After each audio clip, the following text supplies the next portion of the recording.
Ini intelijen istana nggak punya kapasitas untuk menguji kemampuannya, lalu dengan gampang nuduh aja tuh. Wah, ada 3 tokoh yang sebetulnya jadi penggerak. Itu mahasiswa ketawain, ini ngapain bikin analis begitu. Emang kita nggak punya otak sih, nggak mesti minjam otak-otak orang lain gitu. Jadi sekali lagi begitu. Yang kita maksud sebagai gerakan sosial selalu ada upaya untuk dihalangi. Tapi sering kita terangkan hukum sejarah itu nggak bisa dihalangi. Ya. Karena kalau mau halangi ya lakukan perubahan dari dalam kabinet. Tapi saya kalau melihat situasi saat ini wajar kalau pemerintah itu khawatir dengan gerakan mahasiswa ini, walaupun mereka mengatakan ada cuma 1.000 orang yang akan bergerak gitu. Karena situasi di lapangan yang bolak-balik kita terangkan gitu ya. Situasinya itu kan sebenarnya dalam situasi ini disebut sebagai sudah matang gitu ya, karena kan krisis mendera masyarakat, pendapatan menurun, tapi kemudian harga-harga naik dan pajak juga naik. Itu artinya keadaan di dalam dirinya sendiri itu udah, ya kalau udah matang ya pasti mesti dikonsumsi kan. Jadi kalau keadaan sosial udah matang pasti harus dikonsumsi oleh tokoh-tokoh perubahan. Assalamualaikum warahmatullahi wabarakatuh. Saya Yudi Pramuko, tukang donat dari Parung YouTuber tertua di semesta. Ini saya gara-gara Rocky Gerung ini saya jadi nggak ngaji.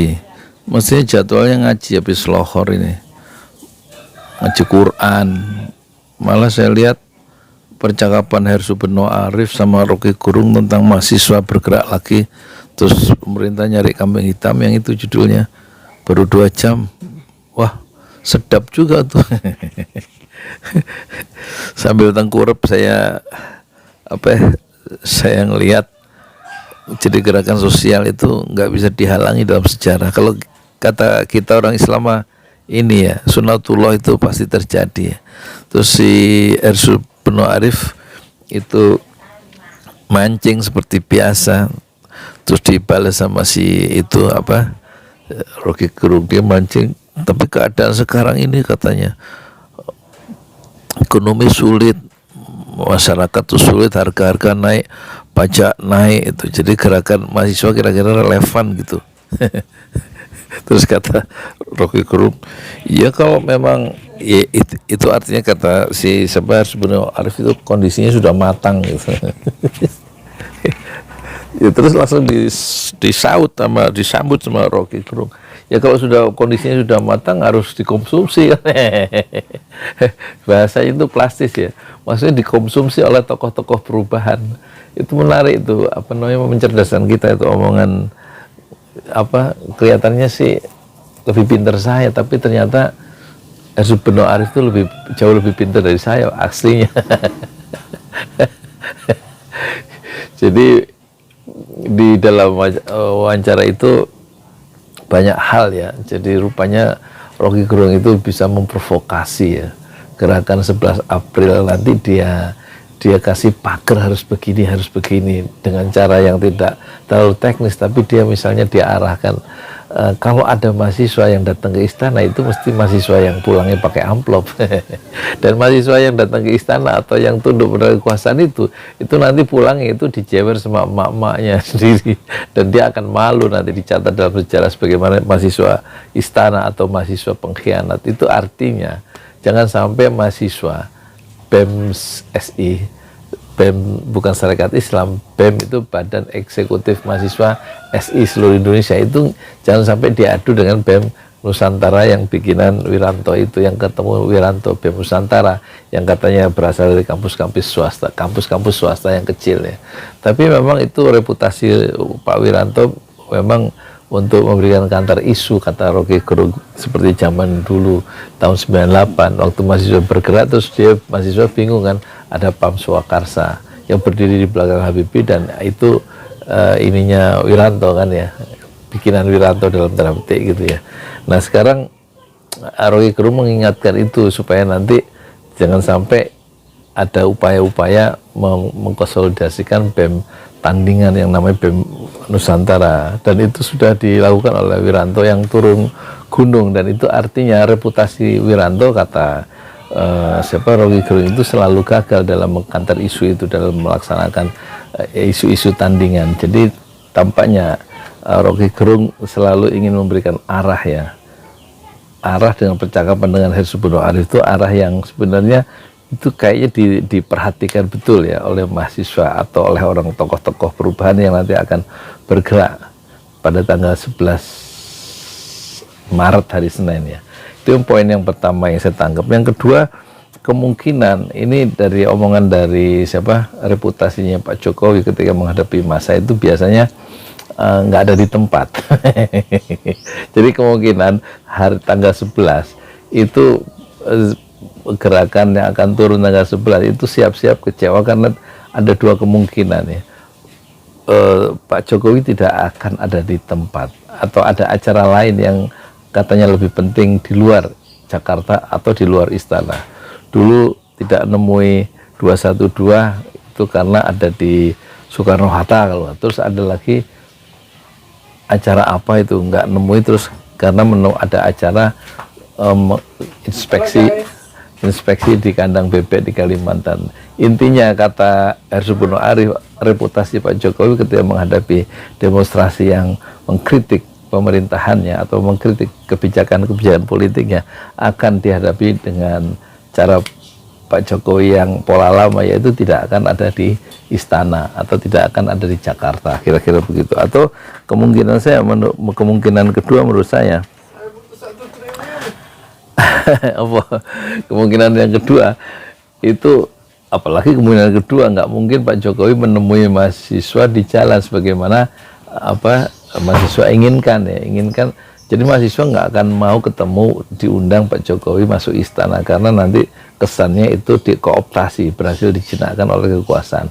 Makanya mahasiswa Badan Eksekutif Mahasiswa seluruh Indonesia itu ingin ketemu di jalan supaya rakyat menyaksikan siapa sebenarnya mereka itu yang tidak bisa dikooptasi. Ngerti nggak dikooptasi?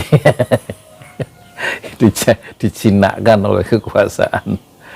Itu poin kedua ya. Poin kedua. Apalagi ya, poin ketiga tentang tokoh-tokoh partai yang diharapkan oleh saya mencoba menyimpulkan dengan kekuatan pikiran saya sebagai YouTuber yang tertua di semesta yang mulai lemah ingatannya, gampang lupa. Yang ketiga itu kalau bisa itu segera balik badan ya. PAN itu tokoh PAN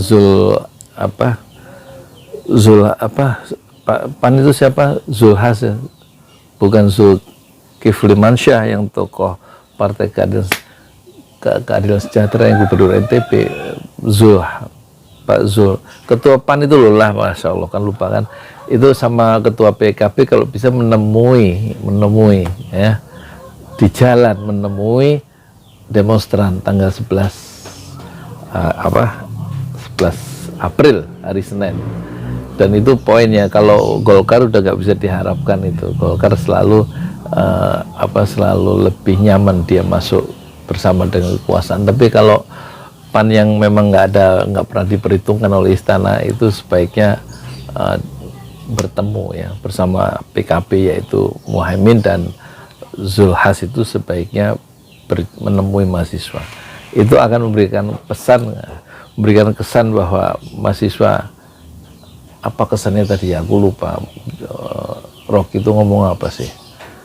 Yang saya tahu PAN itu kan menginginkan sesuatu, ada reshuffle dan beberapa orang yang masuk di kabinet, dan itu nggak terjadi. Dan jadi kata Rocky Gerung, PAN itu seperti menunggu Godot ya. Menunggu Godot itu kalau nggak salah saya pernah baca itu ininya saya pernah lihat teaternya ya di Taman Ismail Marzuki, Waiting for Godot ya, menunggu Godot. Satu tokoh yang ditunggu tidak pernah tiba. Waktu itu saya nonton di Taman Ismail Marzuki waktu remaja itu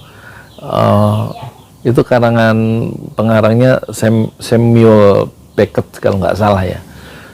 Jadi dia di panggung teater itu hanya ada seorang yang kalau nggak salah yang duduk ya, atau duduk di kursi, terus ada pohon kering satu. Jadi sampai awal sampai akhir itu nggak ada orang yang muncul, kecuali satu orang itu menunggu seseorang, yaitu menunggu Godot yang tidak pernah muncul sampai pementasan itu berakhir. Dan dia tidak mendapatkan apa yang diharapkan karena yang ditunggu itu tidak pernah datang. Nah, itu dalam konteks itu si Rocky Gerung itu yang siang-siang minum dia karena nggak puasa. Tumben dia sebagai ada acara minum lagi. Harusnya ditunda dulu minumnya, Bang Rocky. Puasa-puasa minum. Biasanya juga nggak pakai minum, acara nggak pakai minum di tengah wawancara kan. Jadi itu menggambarkan posisi politik dari PAN yang akhirnya tidak mendapatkan apa-apa. Ini dia berbalik badan istilahnya karena sekarang posisi politiknya tidak mendukung penundaan pemilu yang tadinya dia sangat vokal bersama Caimin dan juga Erlangga Hartarto ya. Ya biasa politiknya penuh intrik dan penuh dengan kelicikan. Terus apa lagi ya? Oh ya, soal kambing hitam yang akan dicari pemerintah. 3 orang kambing hitam. Sebenarnya orang bukan kambing. Satu, Jumhur Hidayat yang pernah dipenjara gara-gara mengkritik setelah mengorganisasikan penolakan terhadap Undang-Undang Omnibus Law. Kemudian Gatot Nurmantio dari Kesatuan Koalisi Aksi Menyelamatkan Indonesia. Terus yang ketiga yang disebut kambing hitam itu sekarang dari orang ketua DPD Lanyala ya, yang dulu bekas ketua PSSI. Jadi pemerintah mencari satu kambing hitam, tokoh penggerak mahasiswa itu 3 orang itu kata pemerintah, tapi itu dibantah dalam wawancara dengan Hersu itu bahwa nggak mungkin lah ya, istilahnya mahasiswa itu ditunggangi kayak nggak punya otak sendiri, padahal sehingga memakai otak orang lain. Otak di penggerak itu 3. Mahasiswa punya peran-peran kesejarahannya sendiri, kata si Rocky Gerung itu. Kira-kira bahasanya sih nggak begitu, bahasa saya lebih canggih. Peran-peran kesejarahannya sendiri seperti Sumpah Pemuda, gerakan-gerakan perubahan sosial politik dalam sejarah itu selalu dimulai dari anak-anak muda, dan tampaknya semua gerakan itu, gerakan perubahan sosial itu bukan dimulai dengan krisis politik, tapi dari krisis ekonomi. Dan krisis ekonomi yang sekarang melanda Indonesia sekarang yaitu sudah matang kira-kira ya. Pajak naik, harga-harga naik, daya beli turun, rakyat susah, ya kan gitu ya. Kematangan situasi itu kalau sudah matang ya, kata Rocky Gerung ya, harus dikonsumsi, harus dimakan oleh tokoh perubahan.